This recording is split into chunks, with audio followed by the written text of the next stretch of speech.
Hello and welcome to a little First World War related episode of Bloke on the Range. Now, have you ever wondered why in 1914 the French and the German militaries could put millions of men in the field in short order, whereas the Brits couldn't? And why, when the US entered the war in 1917, it also couldn't? Well, wonder no more. Now, the bulk of you watching this will be from the Anglo-American tradition, where the army is a relatively small professional force at the period designed for invading small countries, random colonial peacekeeping, that sort of thing, head cracking, usual stuff. Now, as a result, the armies were relatively small and were quite well trained, extremely well trained, and fairly well equipped. As sort of second line troops, there were various territorial forces, known in the US as the National Guard, very similar to the British Territorial Force, which is what was later renamed the Territorial Army. The original SAS, as in Saturday Afternoon Soldiers, who in principle, in the UK at least, were only meant to serve on the UK mainland, but could volunteer to go abroad. Now, in 1914, when, as the Thighs would say, war were declared, boom, boom, the British Expeditionary Force was relatively small, but extremely well trained. Hence the stories of Germans believing they were being machine gunned by the British professional soldiers and their extremely accurate, rapid marksmanship and musketry. Now, neither the British Army nor the US Army at the time was set up for a mass, long-term campaign in continental Europe. They just didn't have the manpower on hand. So they resorted to volunteers and to conscription. Now, the Brits managed to raise enough men by volunteering that they didn't need to introduce conscription until 1916, but the US resorted to it very, very quickly after their entry into the war in 1917.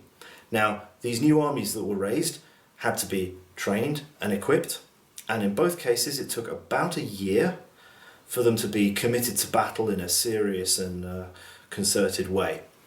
Now, I know there were some instances, for instance, the first US units to be put into the line were some engineer regiments who were doing construction work behind the lines and were brought in an emergency, and there was the odd battalion here and there. But in terms of the new armies being put into battle in a large scale, that took about a year. The British armies raised in late 1914 were only put into battle in autumn 1915, and the US armies that were raised through 1917 weren't committed really until mid-1918. The French, however, and the Germans could put millions of men in the field very quickly. Now, this was important because the French and German armies were set up to fight each other, and they share a land border. So they were set up to fight high intensity, mass scale conflicts between the two countries, which were going to be of the order of weeks or months long. This is partly why people thought that the First World War would be over by Christmas, because that was kind of the scheme of things. The First World War was just another Germany invades France, blah, blah, blah. Now, France and Germany both had mass conscription, even in peacetime. The idea being that they would have a core of young trained conscripts, professional cadre to run them as instructors, and then in case of war they had massive reserves that they could just call up at literally a moment's notice. Now, we'll illustrate this with the French example. The German example is similar, differs in the details, but the principle is very similar. Now, in France at the time you did 2 years active service, so this was actual period in uniform, 7 years of active reserve where you went back to normal life but could be called up at a moment's notice, 6 years territorial service, which is a misnomer because it was a reserve for doing a second line rear echelon stuff, and 9 years territorial reserve. Now, the only periods you would spend in uniform outside of war would be 3 or 4 periods of manoeuvres where you'd turn back up, you'd be re-equipped, you'd be retrained, you'd go on manoeuvres for a number of weeks, a month maximum, and go back, and you'd be expected to do this 2, 3, maybe 4 times over your career, depending. Now we have a nice little concrete example This dashing old chap, wearing a croix de guerre and pulling a very jaunty pose there. We shall call him Lazare, for that was his name.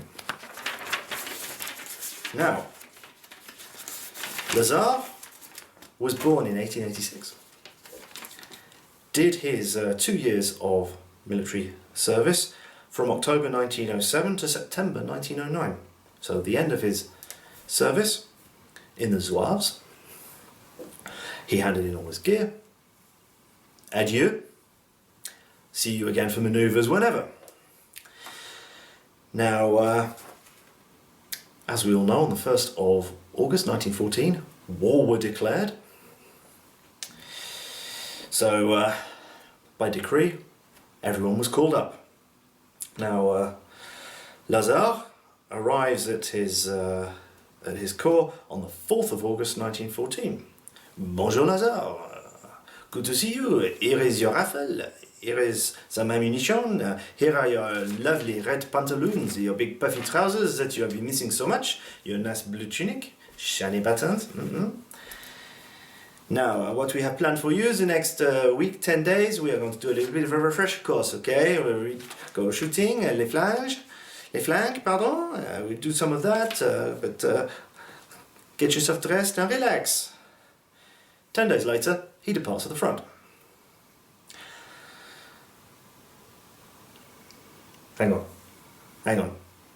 So, you're telling me that a guy that's not been in uniform since 1909 rocks up, is re-equipped in totally period inappropriate gear. I mean, the red pantaloons of the Zouaves were very, very dashing and all that, but not really for modern warfare. Little 10-day refresher course, and then he's off to the front. He's in action on the 23rd of August, so 9 days after departing for the front. He's in Belgium. It's actually the first day of action of the 4th Regiment of Zouaves. It was their blooding, their first taste of cold steel, as it were, and he gets shot in the left buttock. So that's pretty amazing. He arrives on the 4th, and not 20 days later, not only has he been in action, but he's been wounded.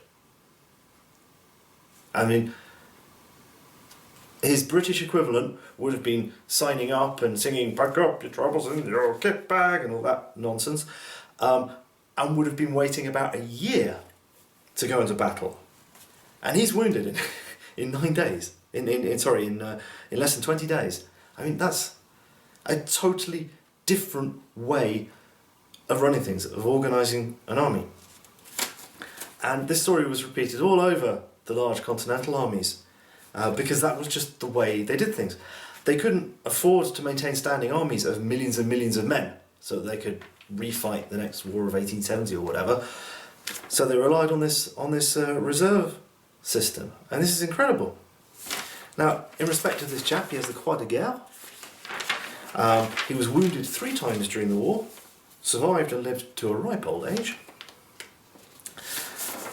rose to the heady heights of the rank of corporal, and he formally finished the end of his military service in October 1935. There you go. Hope you enjoyed the video. Like and subscribe, like our Facebook page, and I hope to see you again on the range sometime. Bye.